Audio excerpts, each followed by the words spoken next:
Hershey didn't pay roughly $769 million for a bag of popcorn because popcorn got rare. It's still sitting on an ordinary grocery shelf, the kind you'd walk past without a second look. Here's the part most of us get wrong before we even ask what Hershey was buying. We're trained to notice the exciting kind of opportunity and overlook the kind that just keeps repeating. It's not a new invention. It's not a clever gadget. It's popcorn. So what was Hershey actually paying for? We assume the answer involves clever marketing, a founder with a big idea, maybe a secret recipe. It's almost never that simple. The real answer is duller than that, and worth a lot more. This video follows one small, unglamorous company from the year it was losing money to the year one of the biggest candy companies in America decided it was worth nearly $1 billion. If you want to see the systems hiding behind ordinary businesses like this one, subscribe to the Elias principle. Rewind to 2011. LesserEvil was a small, financially struggling snack company. The man who bought it, Charles Coristine, had spent his career trading bonds. No deep packaged food experience, no obvious reason to believe this particular bet would pay off. What he bought wasn't a healthy business yet. It was a name, a product still finding its footing, and a long list of problems he didn't fully understand yet. There was no playbook for a bond trader buying a snack brand, and no guarantee any of it would work. So what had Coristine actually bought? Why could access to a shelf be worth more than the recipe? Because LesserEvil already had something you can't build overnight.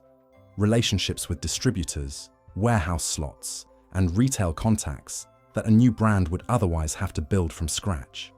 This is the moment Elias stops picturing a bag of popcorn and starts picturing a route. Trucks, contracts, shelf space, nobody outside the industry thinks to ask about. The product was the part you could see.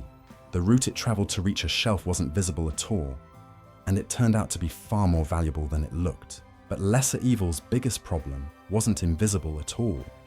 It was sitting right in the numbers.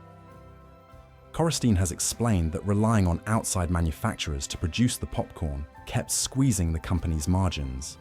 Less control over cost, less control over consistency, less ability to react fast when something wasn't working. Every batch made elsewhere meant working around another company's costs, schedule, and production priorities. For a company this small, still finding its footing, that wasn't a footnote. It was the difference between staying open and closing down. What changed when the company finally controlled its own production? Faster testing, healthier margins, more control over every batch. The ability to notice when a flavor was working and scale it up while the moment was still there. Owning the process isn't the glamorous part of a business story, but it's often the part that decides whether a company gets the chance to have one. A recipe may be easy to imitate. A reliable production system is much harder to reproduce. Eventually, one product found real traction. Popcorn cooked in coconut oil, finished with Himalayan-salt. Sharp packaging helped people notice it on a crowded shelf, next to dozens of competitors reaching for the same 12 inches of space. But packaging doesn't explain what happened after that first purchase. People bought it again. Retailers reordered it, and reorders prove something packaging alone never can. The bag may win the first look, but the product still has to earn the return.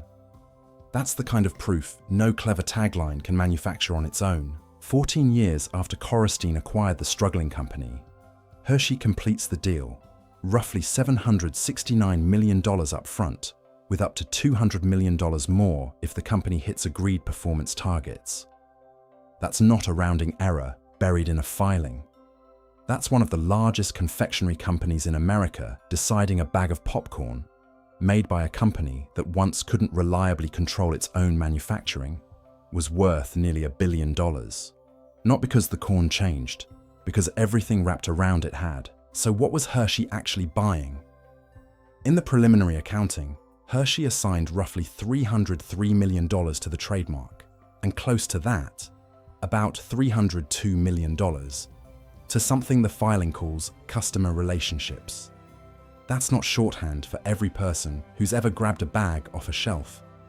It reflects established commercial relationships with retailers and distributors, and the future business expected to flow through those relationships.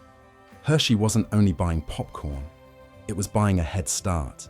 The same pattern shows up somewhere you wouldn't expect to feel like a business lesson: the yogurt aisle. Hamdi Ulukaya founded Chobani in 2005. He didn't invent yogurt.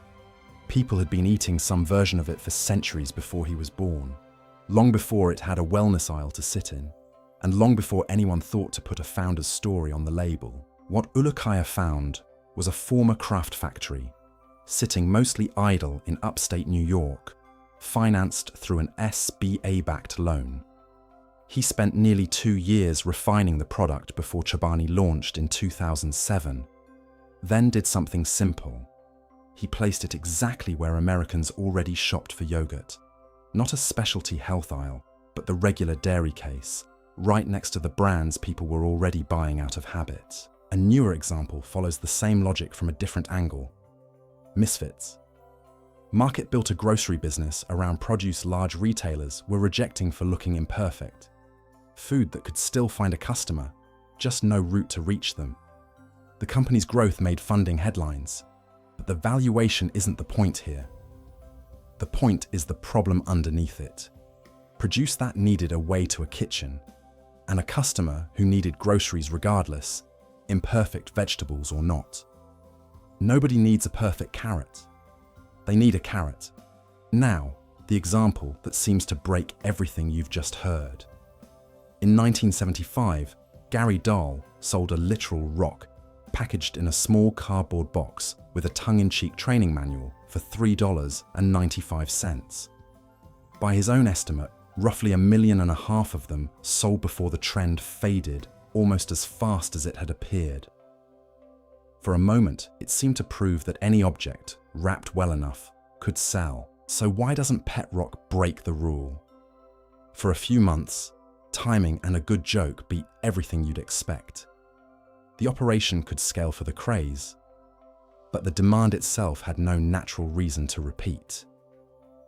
Owners had no natural reason to buy another pet rock the following week, and stores had no recurring demand to justify keeping it on the shelf once the novelty wore off. The idea created a real spike in demand. It never had the chance to become something that repeats. Line these up and the pattern is hard to miss. A need that keeps returning. A product that gives someone a real reason to choose it over what they already buy. Economics that let a company survive its own early mistakes. Production that can repeat without falling apart. Access to shelves competitors can't easily copy overnight. None of that guarantees anything. A product nobody wants stays a product nobody wants, no matter how familiar the category is.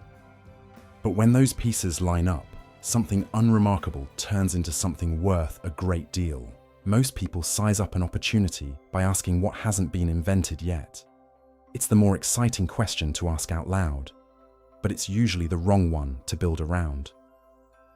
The more useful question is this: what problem keeps showing up again and again that's still being solved badly? Nobody's promising that question makes you rich. It just points your attention somewhere worth actually looking, instead of somewhere that only sounds impressive. It's a smaller shift in attention than it sounds like, and it costs nothing to ask. Subscribe to the Elias principle before the next valuable system disappears behind something this easy to overlook. Elias walks the same aisle he started in. The popcorn is still popcorn. The yogurt is still yogurt. Nothing on the shelf has physically changed. What's different is what he's actually looking at when he looks at any of it now. Not the object, but everything that had to happen for it to still be there. He isn't counting the price on the label anymore. He's looking for what keeps the product moving, the reorder, the habit, and the route that got it onto this exact shelf in the first place. The opportunity was never hidden because it was rare. It was hidden because it looked ordinary, on a shelf nobody thought to look at twice, including, until tonight, him.